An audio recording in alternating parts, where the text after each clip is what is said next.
فيديو جديد معلومه بلس.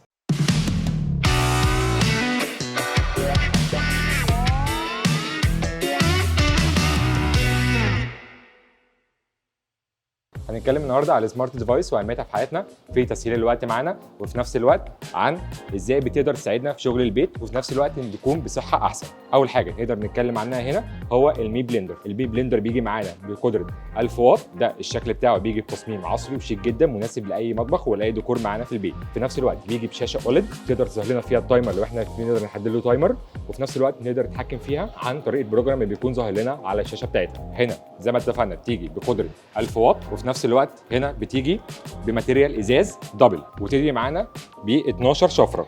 برده معانا المي فراير، المي اير فراير دي بتيجي معانا ب 3.5 لتر.